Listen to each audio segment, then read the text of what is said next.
Ang mga salitang malapit ko nang ibunyag sa iyo ay maaaring magligtas ng iyong mga binti, ng iyong kakayahang maglakad, at higit sa lahat ng iyong buhay. At ang pinaka nakapangingilabot na bahagi ng lahat ng ito ay wala kang kamalay-malay na nasa matinding panganib ka na ngayon mismo. Habang nakaupo ka diyan at nakikinig sa akin, ang mga ugat mo ay maaaring unti-unting sinasakal ang kanilang mga sarili. Pinipigilan nila ang pagdaloy ng mahalagang oxygen patungo sa iyong mga binti at paa. Gumagawa sila ng isang perpektong sitwasyon para sa isang malagim na trahedya na maaaring magnakaw ng iyong kalayaan sa loob lamang ng ilang oras. Pinag-uusapan ko ang mga tahimik na pamumuo ng dugo, ang hindi na maibabalik na pagkasira ng mga ugat at ang pagkamatay ng mga kalamnan na direktang humahantong sa pagputol ng paa o amputasyon. At ang pinakamalupit na bahagi ng katotohanan ito ay karamihan sa mga tao ay hindi kailanman nakikita ang mga senyales ng panganib hanggang sa huli na ang lahat na hanggang sa ang pinsala ay nagawa na at hindi na kayang bawiin. Pakinggan mo ako ng mabuti. Ang ibabahagi ko sa iyo ay hindi lamang isang teorya sa libro ng medisina. Ako si Dr. Paulo Garcia. Ito ay resulta ng mga dekada ng aking tunay na karanasan sa klinika dito sa Pilipinas. Araw-araw may mga matatandang pasyente na pumapasok sa aking opisina. Ang kanilang mga paa ay kasing lamig ng yelo. Ang kanilang mga binti ay sobrang maga hanggang sa hindi na nila maisuot ang kanilang mga sapatos. At ang sakit ay napakatindi kaya hindi na nila kayang maglakad mula sa kanilang kama patungo sa banyo nang walang umaalalay. Nakita ko ang takot sa kanilang mga mata kapag sinasabi ko sa kanila na kung hindi sila gagawa ng paraan, ngayon din ang pagputol sa kanilang binti ang magiging kaisa-isa nilang opsyon. Bago ako magpatuloy, hayaan mong tanungin kita. Naranasan mo na bang balewalain ng isang doktor o sabihang bahagi lang iyan ng pagtanda? Kahit na alam mong may mali sa katawan mo, i-drop ang iyong sagot sa comments. Dahil nakita ko rin ang mga himala. Nakasaksi ako ng mga kamangha-manghang pagbabago nang sa wakas ay ibigay natin sa katawan ang matagal na nitong isinisigaw. Nakita ko ang mga naninigas at manhid na paa na hindi nakaram ng kahit ano sa loob ng ilang buwan na biglang nagkaroon ng init at pakiramdam sa loob lamang ng wala pang 24 na oras. Nakita ko ang mga binti na sobrang maga na parang sasabog na naglabas ng mga nakulong na likido magdamag upang ipakita ang normal na hugis ng binti sa ilalim nito. At nakita ko ang mga pasyente na hindi makapaglakad ng isang hakbang nang hindi hinihingal na biglang gumagalaw ng magaan at may kumpiyansa na tila ba bumalik sila sa 20 taon sa nakaraan. Ang lahat ng ito ay nangyari dahil sa wakas. Ang daloy ng dugo ay bumalik sa mga kalamnan at ugat na nagugutom sa oxygen. Ngunit hindi ito nangyayari sa pamamagitan ng mahika. Matapos sumapit sa edad na 60, ang mahinang sirkulasyon ay nagiging isang tahimik na pumapatay. Unti-unti nitong pinapasikip ang mga arterya. Pinapabagal nito ang bawat hakbang na iyong ginagawa. At masahol pa pinapataas nito ng husto ang iyong panganib sa mga nakamamatay na blood clots, permanenteng pagkasira ng nerves at pagkawala ng tissue. Ngunit narito ang itinatago ng industriya ng medisina mula sa iyo. Ipinapakita ng mga bagong pananaliksik na may mga partikular na natural na inumin na kayang paluwagin ang mga arterya. Kayang nitong pataasin ang nitric oxide at kapansin-pansing pabutihin ang daloy ng dugo sa loob ng wala pang 24 na oras. Tutulungan itong maramdaman muli ng iyong mga binti at paa ang buhay habang ang dugong mayaman sa oxygen ay bumabalik sa bawat hakbang mo. Hindi ko pinag-uusapan ang mga mamahaling gamot na may mapanganib na side effects. Pinag-uusapan ko ang mga natural na sangkap na malamang ay nasa kusina mo na o mabibili sa palengke sa halagang barya lamang. Ipapaliwanag ko sa iyo ang 6 na pinakamakapangyarihang inumin para sa sirkulasyon na dapat malaman ng bawat Pilipinong nagkakaedad. At manatili ka hanggang sa dulo dahil ang inumin bilang isa ay napatunayan sa mga klinikal na pag-aaral na nagbubukas ng mga arterya ng mas mabilis kaysa sa halos anumang natural na lunas na naitala sa kasaysayan.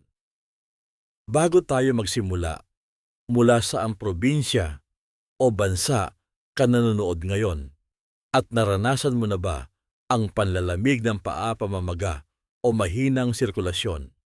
Comment mo sa ibaba dahil binabasa ko ang mga ito na parang mga medical records at sasagutin ko ang abot ng aking makakaya.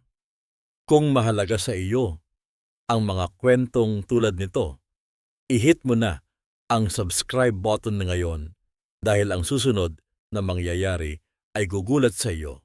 Magsimula tayo sa ika-6. Ito ay isang makapangyarihang inumin na kayang buhayin ang sirkulasyon ng iyong binti bukas na bukas din. Numero 6, green tea na may sariwang luya. Hindi ito ordinaryong tsaa. Ito ay isang powerhouse na gumagana sa maraming paraan sa loob ng iyong katawan ng sabay-sabay. Inaatake nito ang problema sa iba't ibang anggulo. Ang green tea ay may mga espesyal na compound na tinatawag na catechins. Partikular na rito ang EGCG. Ito ay nagsisilbing natural na vasodilator. Tinutulungan itong mag-relax at bumuka ng mas malawak ang iyong mga daluyan ng dugo. Kapag inihalo mo ito sa luya, isang himala ang nangyayari sa cellular level. Ang luya ay may gingerols at sugols na nakikipagtulungan sa green tea upang bawasan ang pamamaga sa iyong mga ugat habang bahagyang pinapanipis ang iyong dugo para mas madaling dumaloy ng walang panganib. Para itong panloob na masahe na nagpapalambot sa iyong mga arterya. Ngunit narito ang madalas na pagkakamali ng marami. Ang paghahanda ay kritikal. Huwag gumamit ng kumukulong tubig.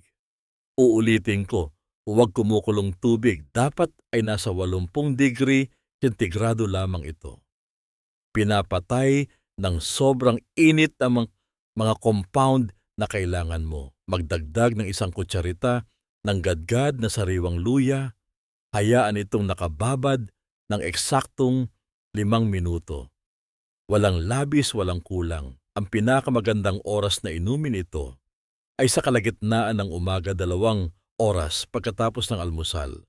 Ipinakita ng mga pag-aaral na ang mga matatandang umiinom nito ng 2 beses sa isang araw ay nakaranas ng 23% pag-unlad sa kanilang ankle brachial index. 23%. Sa isang simpleng inumin, ang init pa lamang ng inumin ay nagpapabuka na ng mga ugat. Pinoprotektahan din ng EGCG ang mga ugat mula sa pagkasira, pinapanatili itong bata at flexible.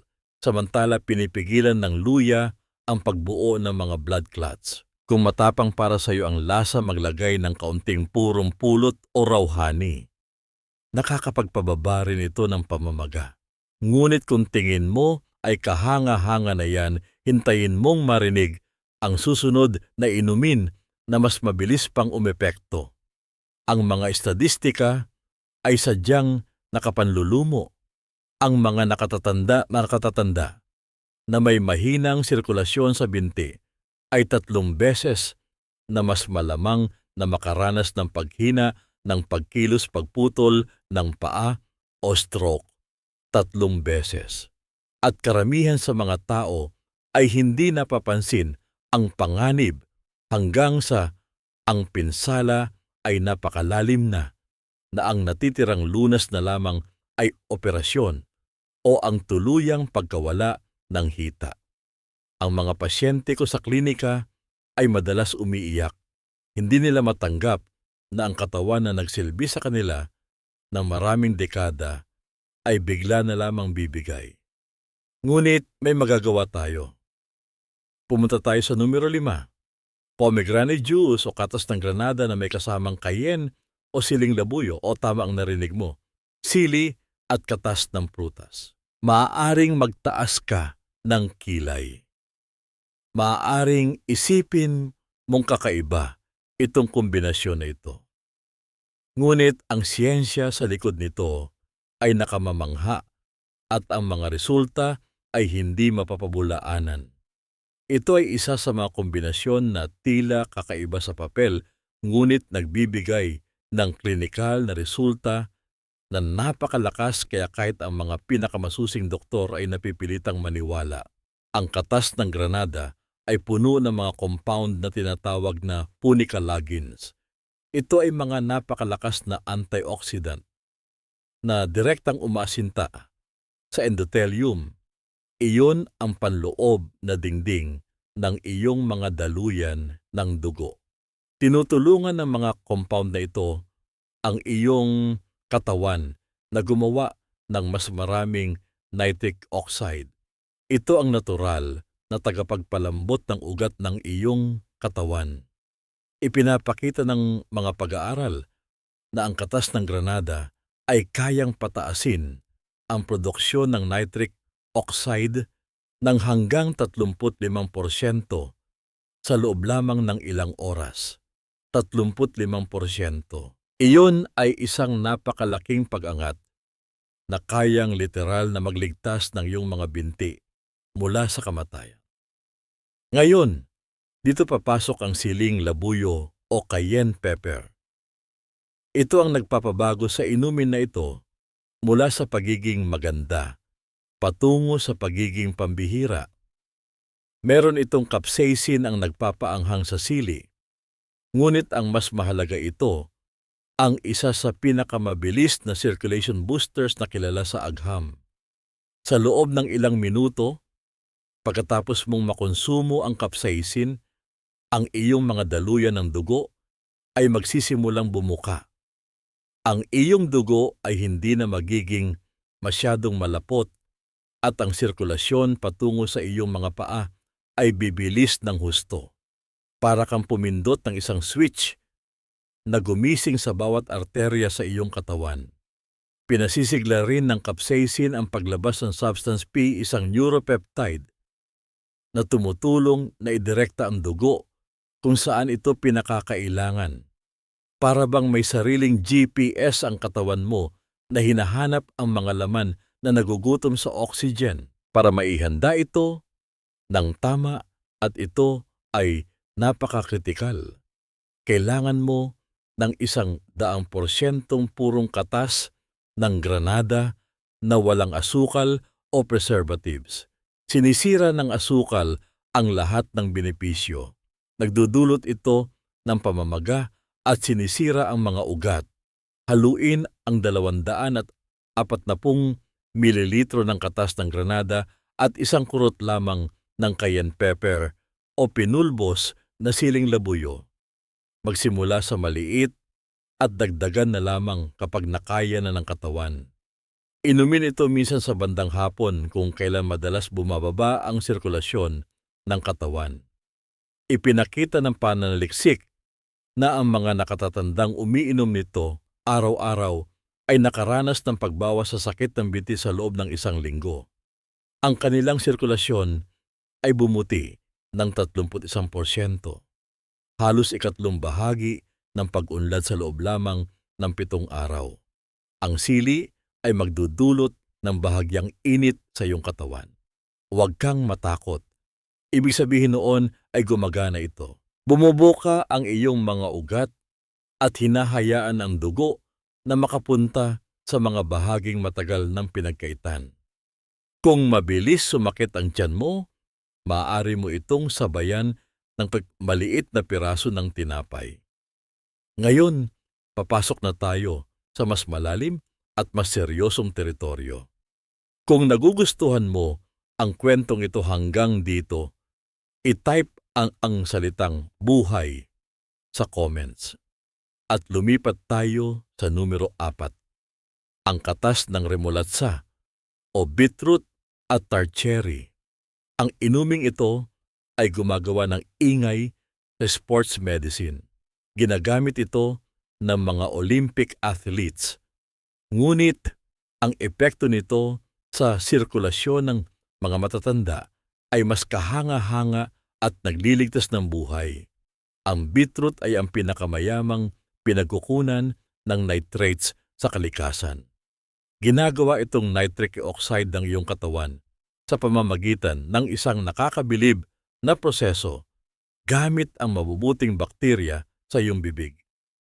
Iyan ang dahilan kung bakit hindi ka dapat gumamit ng matapang na mouthwash bago inumin ito. Papatayin mo ang mga bakterya na kailangan para gumawa ng nitric oxide na magliligtas sa buhay mo. 80% ng proseso ng paggawa ng nitric oxide ay nangyayari sa iyong dila. Ibig sabihin, ang kalusugan ng iyong bibig ay direktang nakakonekta sa daloy ng dugo sa iyong mga paa. Ang tartary naman ay puno ng anthocyanins. Binabawasan nito ang pamamaga at inaayos ang mga nasirang dingding ng arterya. Pinapababa rin nito ang C-reactive protein, isang senyales ng pamamaga na direktang konektado sa atake sa puso. Haluin ng pantay ang katas ng sariwang remolatsa at tartary. Mga 120 mililitro bawat isa. Inumin ito tuwing umaga nang walang laman ang tiyan para mas mabilis maabsorb ng katawan.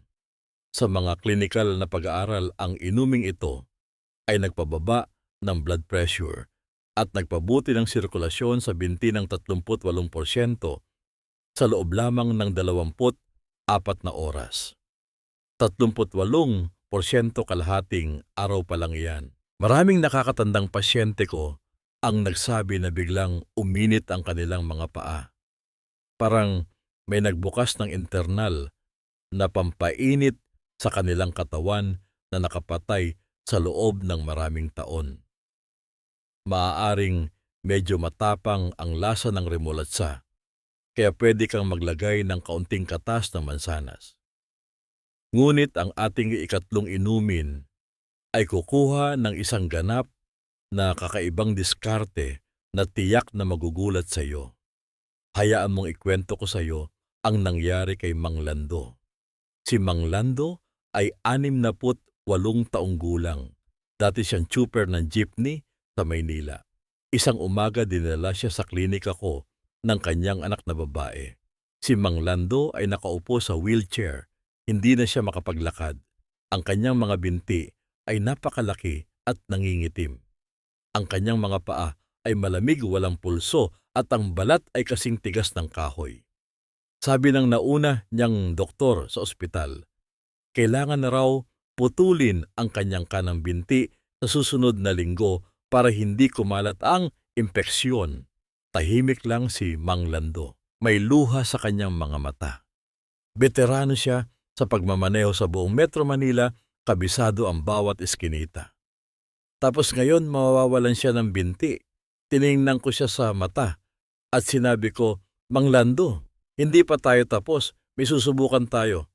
Dito papasok ang ating numero 3, turmeric golden milk o gatas, na may luyang dilaw. Ito ay isang sinaunang lunas mula sa Ayurveda na ngayon ay pinatunayan ng modernong agham na may mga nakakagulat na resulta. Hindi lamang ito simpleng luyang dilaw na inihalo sa gatas. Ito ay isang maingat na ginawang inumin upang palakasin ang curcumin. Ang curcumin ang aktibong compound sa luyang dilaw na nagpapabuti ng sirkulasyon. Pinipigilan nito ang pamamaga. Pinipigilan nitong magdikit-dikit ang mga selula ng dugo na siyang sanhi ng blood clots. At literal, itong inaayos ang mga nasirang ugat mula sa loob. Para itong isang medical repair team na pumapasok sa iyong katawan at tinatampal ang lahat ng butas at sira sa iyong mga arterya. Ngunit narito ang pinakamatinding pagkakamali na ginagawa ng 75% ng mga Pilipino. At ito ang dahilan kung bakit hindi sila nakakakita ng resulta. Ang curcumin ay napakahirap maabsorb ng ating katawan. Kung hindi mo ito hahaluan ng mga tamang sangkap, dadaan lang ito sa tiyan mo papunta sa inidoro. Sinasayang mo ang 75% ng bisa nito. Upang tumaas ang absorpsyon nito ng 2,000% o po 2,000%, kailangan mo itong ihalo sa taba at tapaminta. Kaya, heto ang tamang paraan. Painitin, huwag pakuluan ang isang baso ng purong gata ng niyog o full-fat na gatas. Ilagay ang isang kutsarita ng purong pulbos ng luyang dilaw. At ito ang pinakamahalaga, maglagay ng isang ika-4 na kutsarita ng durog na itim na paminta. Ang paminta ang magpapapasok sa curcumin sa iyong daluyan ng dugo. Maglagay rin ng kalahating kutsarita ng cinnamon para pababain ang blood sugar at kaunting luya. Haluin ng dahan-dahan sa mahinang apoy sa loob ng 5 minuto. Hayaan mong kumapit ang mga compound sa taba ng gata. Inumin ito ng maligamgam 1 oras bago matulog. Gumagana ito habang ikaw ay natutulog at nire-repair ng katawan mo ang sarili nito. Ito ang ibinigay ko kay Mang Lando. Pinainom ko sa kanya araw-araw. Ipinakita sa isang pag-aaral sa Journal of Medicinal Food na ang mga matatandang umiinom nito araw-araw ay nakarana na ng 2% pagbawas sa pamamaga ng binti sa loob ng 2 linggo. 42%, halos kalahati ng naipong tubig sa binti ang nawala. At alam mo ba kung ano ang nangyari kay Mang Lando? Pagkalipas ng 3 linggo, naglakad siya papasok sa klinika ko. May tungkod, oo, pero naglalakad siya. Nakasuot na siya ng sapatos niya. Ang kanyang paa ay hindi na kulay ube. Umiyak ang anak niya sa harap ko. Nailigtas namin ang binti niya. Type pag-asa sa comments kung naniniwala kang may himala pa sa kalikasan. Ngunit may mga inumin pang mas malakas kaysa rito. Papasok na tayo sa inuming inirekomenda ng mga dalubhasa sa puso sa buong mundo. Numero 2, ang tasaa ng gumamela o hibiscus at katas ng hawthorn berry. Marahil ay hindi mo pa ito naririnig. Ngunit ito ay nagtataglay ng mekanismo na tinatawag na ACE inhibition. Kapareho ito ng mekanismo ng mga sikat at mamahaling gamot sa presyo ng dugo na inirereseta ng mga doktor, ngunit ito ay natural at walang nakakasirang side effects. Ang hibiscus o gumamela ay mayaman sa anthocyanins at protocatechuic acid. Ipinapakita ng napakaraming pag-aaral na pinapalambot nito ang mga ugat at binabawasan ang resistance o paglaban ng dugo habang ito ay naglalakbay patungo sa iyong mga paa. Pinararami nito ang prostacyclin, isang vasodilator na partikular na umaasinta sa maliliit na ugat sa ibabang bahagi ng katawan.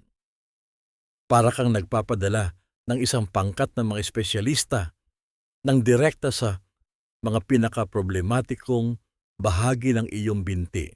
Ang hawthorn berries naman ang magpapalakas sa mga dingding ng daluyan ng dugo at magpapabuti sa bilis ng pagtibok ng iyong puso nang hindi pinapagod ang puso mo. Ginagawa nitong mas epektibo ang pagtulak ng dugo sa bawat pintig. Upang ihanda ito, magbabad ng 2 kutsara ng tuyong bulaklak ng hibiscus sa kalahating litro ng mainit na tubig sa loob ng 10 minuto. Pagkatapos magdagdag ng 1 kutsarita ng likidong katas ng hawthorn berry. Ang timing ay napakahalaga. Inumin ang kalahati sa umaga at ang kalahati sa bandang hapon. Ang epekto nito ay tumatagal ng 8 hanggang 10 oras at gusto mo ng tuloy-tuloy na proteksyon buong araw. Sa isang malaking pag-aaral sa Europe, pinagbuti ng kombinasyong ito ang daloy ng dugo sa paa ng 45%. Nawala ang mga sintomas ng peripheral artery disease sa 78% ng mga pasyente sa loob lamang ng 3 linggo. Ligtas pa ito sa mga may congestive heart failure. At ngayon, ang sandaling hinihintay mo, ang inumin bilang isa. Ang pinakamakapangyarihang inumin na yumanig sa mga mananaliksik mula sa mismong Harvard Medical School. Wala silang masabi nang makita nila ang epekto nito. Numero 1, ang L-citrulline watermelon o pakwan smoothie. Hindi ito simpleng pagkain ng pakwan kapag mainit ang panahon. Ito ay isang siyentipikong inumin na idinisenyo para maghatid ng napakaraming L-citrulline sa iyong katawan. Ang amino acid na ito ay gagawing L-arginine at pagkatapos ay magiging nitric oxide. Ngunit narito ang sikreto kung bakit ito ang hari ng lahat ng inumin. Ang L-citrulline ay umiiwas sa atay at dumidiretso sa iyong sirkulasyon. Meron itong halos 100% bioavailability at patuloy na gumagawa ng nitric oxide hanggang 24 na oras para itong nakakabit na swero sa ospital na nagpapaikot ng dugo mo buong araw. At alam mo ba kung saan ito pinakamaraming nakukuha? Sa bahaging madalas mong itapon. Sa puting balat ng pakwan, oo, ang matigas at maputlang bahagi na malapit sa berdeng balat.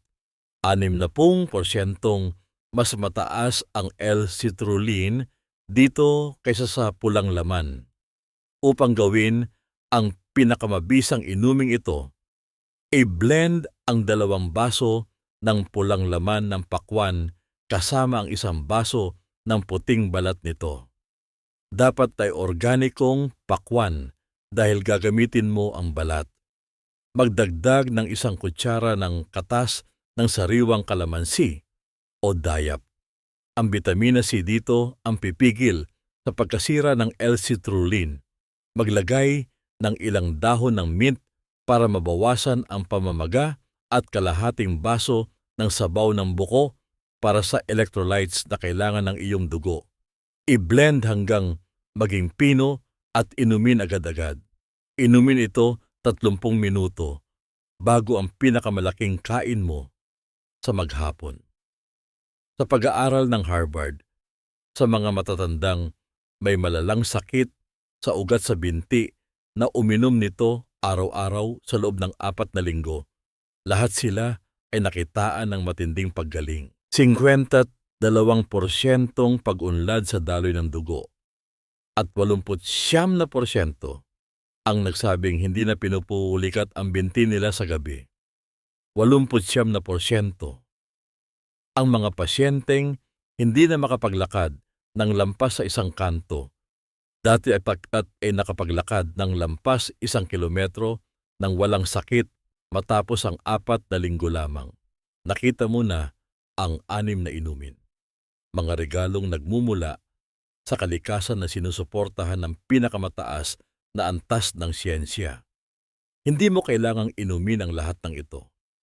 Kahit 2 o 3 lang sa mga ito ang isama mo sa iyong pang-araw-araw na buhay, makakakita ka ng himala sa iyong mga binti. Kailangan mo lamang ng disiplina. Ang iyong sirkulasyon ay hindi nasira magdamag at bibigyan mo ang iyong katawan ng oras upang buuin at patibayin muli ang iyong mga ugat mula sa loob. Siyempre palaging kumonsulta sa iyong doktor bago gumawa ng malaking pagbabago, lalo na kung ikaw ay umiinom ng mga gamot na pampalabnaw ng dugo. Ngunit narito ang katotohanan. Dahan-dahan nating pagnilayan ito. Ang pagtanda dito sa Pilipinas ay hindi madali. Karamihan sa atin ay walang kakayahang magbayad ng milyon-milyon para sa mga mamahaling operasyon bypass sa binti o panghabambuhay na gamutan.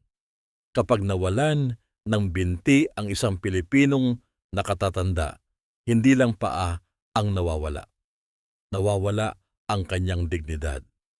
Nawawala ang kanyang kakayahang pumunta sa palengke, makipagkwentuhan sa labas ng bahay o kargahin ang kanyang mga apo ng nakatayo. Si Mang Lando, nang mailigtas namin ang kanyang binti, ay umiyak hindi dahil sa sakit. Umiyak siya dahil naaibalik sa kanya ang kanyang pagkatao. Ang bawat hakbang na ginagawa natin ay isang pribilehiyo. Ang dugong dumadaloy sa iyong mga ugat ay ang katas ng iyong buhay. Sa bawat tibok ng iyong puso, binibigyan ka ng Diyos at ng kalikasan ng isa pang pagkakataon upang ayusin ang iyong sarili. Huwag mong hintaying mamanhid ang iyong mga paa. Huwag mong hintaying sabihin ng doktor na kailangan ng putulin ang bahagi ng iyong katawan. Kumilos ka ngayon habang may magagawa pa. Bilang isang doktor, nakita ko ang pinakamasalimuot na bahagi ng pagtanda. Ngunit nakita ko rin ang kapangyarihan ng pagpapasya. Ang kalusugan ay hindi nabibili ng salapi. Ito ay inaalagaan sa bawat maliit na desisyon na ginagawa natin sa kusina bago pa man tayo umabot sa ospital. Kung may isa man akong aral na nais kong itanim sa inyong puso, ito. Kung ang kalayaan mo bukas ay nakasalalay sa paggalang mo sa katawan mo ngayon. Mahalin mo ang iyong mga ugat dahil iyan ang tulay ng iyong buhay patungo sa iyong mga pangarap. Nais kong maging bahagi ng iyong paggaling. May katanungan ka ba? Meron ka bang naranasang kakaiba sa iyong katawan? I-comment mo sa ibaba. Babasahin ko ang mga ito.